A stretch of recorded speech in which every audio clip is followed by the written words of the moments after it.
Olá! Existe integração regional no campo da pesquisa científica? O Mercosul contribui para o avanço tecnológico da região? Quem responde é a vice-ministra da Ciência e Tecnologia da Argentina, Ruth Ladenheim, entrevistada especial do Diplomacia, que começa agora. O origen mismo del Mercosur está íntimamente ligado ao tema tecnológico. E você vai ver mais. Encarcerados, mais de 3.000 estrangeiros estão presos no Brasil, a maioria condenada por narcotráfico. Que eu mais desejo sair daqui. Acordo da discórdia. Adiamento da vigência da reforma ortográfica da língua portuguesa preocupa especialistas. Eu creio que a gente deve aproveitar esse tempo para melhorar as bases que levaram ao acordo. Cartão de crédito. Gastos de brasileiros no exterior somam 22 bilhões de dólares, quase a metade do orçamento da saúde no Brasil. Essa elevação dessas despesas está associado, claro, à elevação da renda do brasileiro. No Arte e Diplomacia, a pintura de Guayasamim e nas colunas culturais, uma viagem pelo som africano e a análise do filme uruguaio Um Banheiro para o Papa. E ao longo do programa você acompanha o ensaio fotográfico Praga em Duas Estações, de Silvio Schmidt e Chico Santana.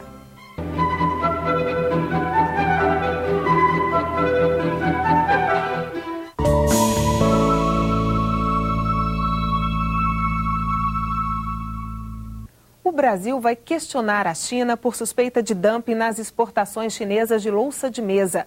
O dumping é quando um país exporta a preços inferiores ao custo de produção. Segundo as empresas brasileiras do setor, o preço normal do quilo da louça chinesa é de $4,66. Mas os chineses têm vendido por apenas $1,35. O Brasil já sente a concorrência desleal e no ano passado a produção nacional caiu mais de 15%. Os estrangeiros no Brasil não são só turistas. O país abriga milhares de estrangeiros presos, a maioria condenada por narcotráfico. A situação carcerária dos estrangeiros no Brasil é o tema do dossiê diplomático.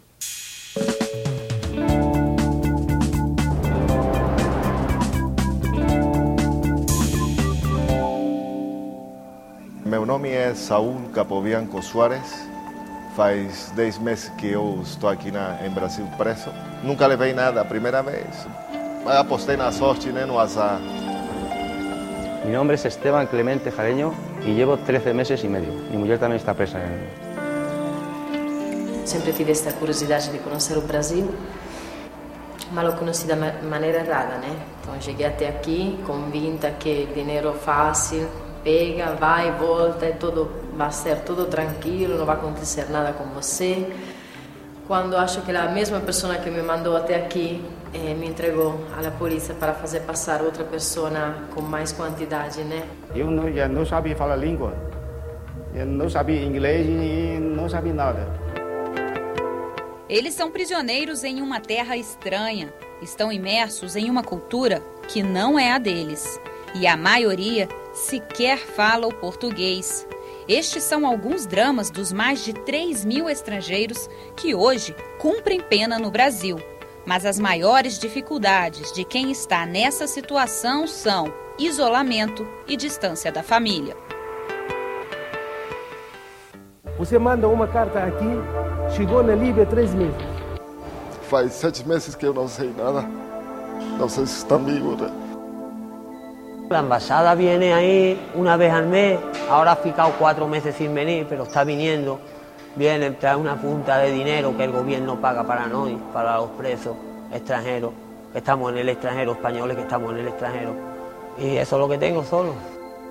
Os países mais desenvolvidos, Alemanha, Reino Unido, Estados Unidos, eles recebem esporadicamente, de tempos em tempos, a visita do consulado.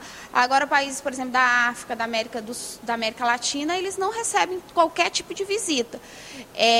Eles passam, então, se eles forem presos 2 anos, 3 anos, 4 anos, 8 anos, eles vão passar esse tempo todo sem receber visita.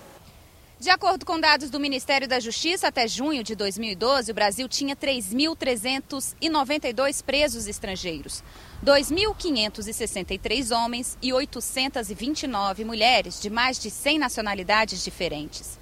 A maioria é de baixa renda e vem de países da África e da América do Sul. Bolívia, Paraguai, Nigéria e Peru são as origens mais comuns. E a maior parte está atrás das grades pelo mesmo motivo. Narcotráfico. Sem sombra de dúvida. É muito comum essas pessoas entrarem no tráfico sem antecedente. Mais de 99% dos estrangeiros que nós expulsamos, o crime cometido por ele no país, né, foi de narcotráfico. Isso se deve ao fato de que o Brasil é uma rota, e isso é do conhecimento de todos, e geralmente são pessoas captadas em função da situação financeira muito crítica em que vivem nos seus países, principalmente os africanos. Eles acabam vindo para países aqui da América e, ao passarem pelo Brasil, acabam sendo presos. Tem um caso de uma africana, por exemplo, que era cabeleireira e ela veio para ajudar uma amiga dela, veio com o esposo da amiga, com o pretexto de comprar bijuteria, tá certo? Ela saiu de lá numa boa com essa intenção. Veio no Brasil, o cara realmente comprou bijuteria, mas devolveu ela com um cinto recheado de cocaína. Em busca de dinheiro rápido, essas pessoas aceitam atuar como mulas do tráfico, muitas vezes colocando a própria vida em risco. Mas a viagem de várias delas acaba antes de chegar ao destino, ao serem presas nos aeroportos brasileiros. Estava indo com cocaína para a Espanha e saí, peguei o avião em Porto Velho, fiz escada para pegar o avião, o transatlântico, para ir para Lisboa, Portugal, daí e chegar em Valência, na Espanha, né? Quando cheguei no check-in, o moço falou assim: "Cabe ter o visto para entrar no Brasil?" Aí quando cheguei na Federal, aí eles começaram a falar, começaram a fazer umas perguntas. Não pensei nada, simplesmente revisaram minhas coisas. Depois, quando me revisou a mim, já era. Tão logo a pessoa estrangeira seja presa, além das comunicações normais ao juiz, ao promotor, tem que comunicar um defensor público. Ele tem direito de constituir uma defesa. Após cumprir a pena, o preso é enviado ao país de origem. Mas o processo, em alguns casos, pode levar meses. E durante esse período, o presidiário é errado. When your sentence finishes, you're supposed to be leaving to go home to your country. But here they got I know people here, they're strangers just like me, and their sentence is finished and they're still here, you know? Isso aí deixa confuso a mente do sentenciado estrangeiro, né? Ele recebe os parabéns de que pensa, mas agora falta ainda o executivo deliberar sobre a expulsão ou extradição. É como se falasse para ele assim: olha, você está livre mais ou menos. What I don't understand, really and truly, I'm serious about this, is why when the sentence finishes you still have to wait on this? These people, they will tell you all kind of things that will make you crazy, you know? I don't understand this. My sentence is finished, let me go home. O ex-detento estrangeiro fica impossibilitado de trabalhar. Sem auxílio, muitos acabam retornando ao crime. Você mantém, em alguns casos aqui, o sentenciado, é uma bola de neve. Nós conhecemos sentenciadas que entraram na prostituição, sentenciados que hoje estão traficando no país, né? Aqui entraram no crack e estão aí, seguiram carreira. Então, essa demora é muito vulnerável. Para evitar que isto ocorra, o Conselho Nacional de Justiça e o Ministério da Justiça criaram o Cadastro Nacional de Presos Estrangeiros. A centraliza informações do sistema penitenciário, o que deve facilitar a transferência internacional de detentos e permitir que eles cumpram a pena no país de origem. Tanto nós trazemos brasileiros condenados no exterior para cumprir o restante da pena no Brasil, perto da família, que pode apoiá-lo, onde ele conhece da cultura, onde ele fala o idioma, como nós também transferimos os estrangeiros condenados pela justiça brasileira para cumprir a pena nos seus países. Imagine esta pessoa retornando às suas origens, próximo ao seu povo, à sua língua, à sua família. Ele entra efetivamente cumprindo com o lado punitivo da pena que ele recebeu, mas também o lado humanizante da ressocialização. Nós temos com isso ainda uma forma de, eu diria até de desafogar os presídios brasileiros, que é um verdadeiro inferno, superlotados. Você chega a ter 100 pessoas numa sala onde o correto seria 10, 20 no máximo. O objetivo da transferência de presos não é o esvaziamento do sistema prisional, né? Nem no exterior, nem tampouco no Brasil. O objetivo é humanitário, porque visa a ressocialização. A nossa lei das execuções penais prevê, né, a progressão de regime.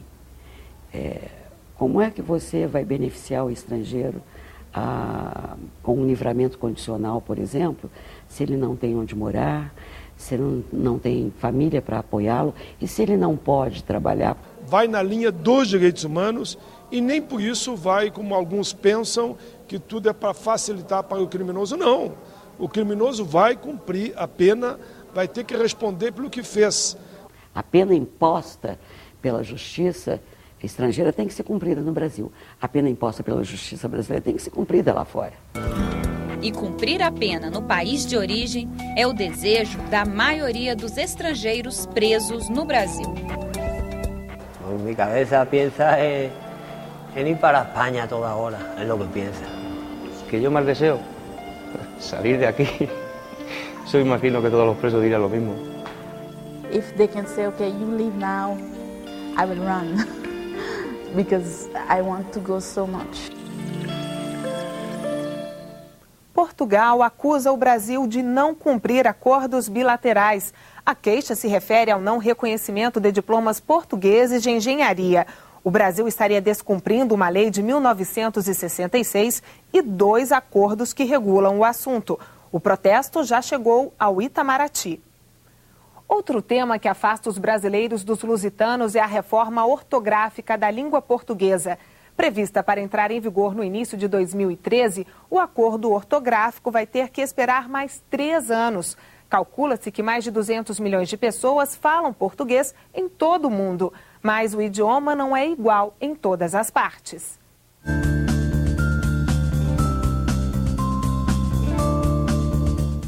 O espaço aqui... Língua oficial em 8 países, o português convive até hoje com 2 ortografias, a de Portugal e a do Brasil, ambas corretas. Mas a dupla grafia tem criado obstáculos dentro e fora da comunidade de língua portuguesa, formada por Brasil, Portugal, Cabo Verde, Guiné-Bissau, São Tomé e Príncipe, Angola, Moçambique e Timor-Leste. Dentro, ao dificultar a difusão cultural, a divulgação de informações e até mesmo as relações comerciais, já que é necessário traduzir documentos de uma ortografia a outra. No plano internacional, a falta de unificação enfraquece a língua. Para fazer frente a essas barreiras, os 8 países assinaram um acordo ortográfico em 1990, que só não foi ratificado por Angola. O acordo de 90 veio exatamente mostrar que este grupo atingiu uma plenitude política, um amadurecimento político e cultural. Esse acordo ortográfico, como eu já disse, tem 2 implicações muito positivas. A simplificação do idioma, na maneira como ele é escrito, e a possibilidade de livros publicados em um país servindo para todos os outros países. Mas o Brasil resolveu adiar a entrada em vigor do acordo no país, prevista para o início deste ano. O objetivo é dar mais prazo para a sociedade brasileira se adaptar às regras e adotar o mesmo período de transição de Portugal, que vai conviver com as 2 normas até 2015.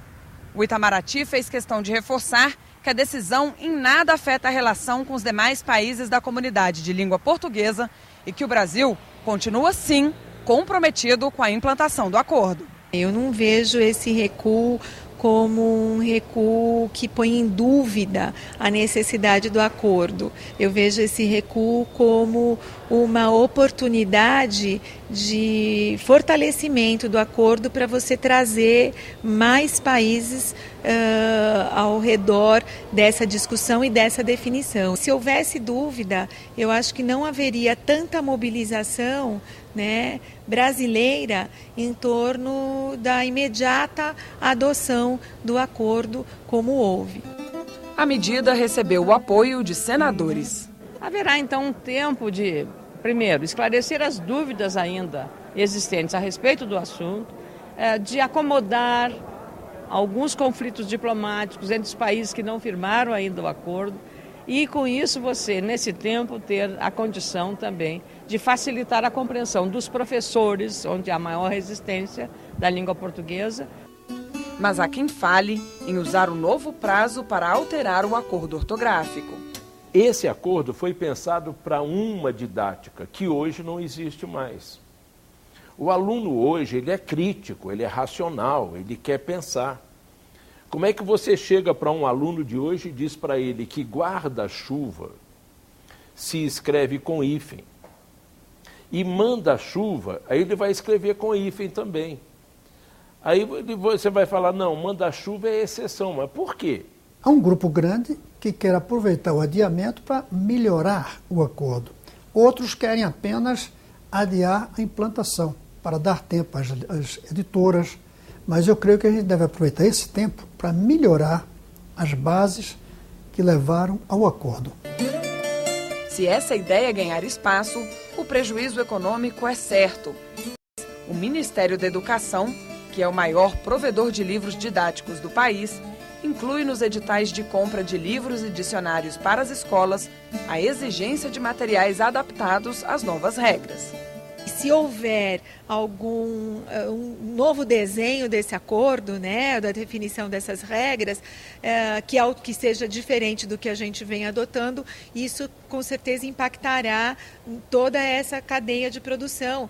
Esse acordo, para mim, deveria ser em caráter definitivo, porque acordos, mudanças, formas ortográficas são caríssimas. Houve já muito gasto no Brasil, tanto por parte do governo como por parte da sociedade.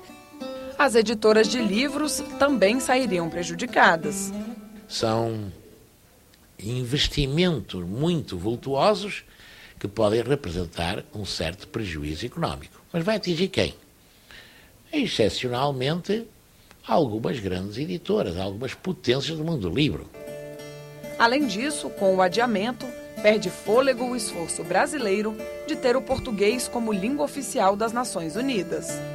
Se houver só uma ortografia, isso vai facilitar o uso do português em organismos internacionais.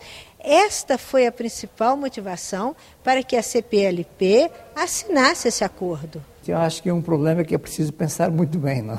É preciso pensar não somente, é preciso pensar entre os países do CPLP para poder resolver o problema. Essencialmente, por exemplo, Portugal, Brasil e os países da África. Tendo uma língua oficial como nas Nações Unidas, claro que isto dá outro aspecto, ou dá outro perfil à lusofonia. No próximo bloco, as perspectivas econômicas para o Brasil em 2013. Em um minuto estaremos de volta.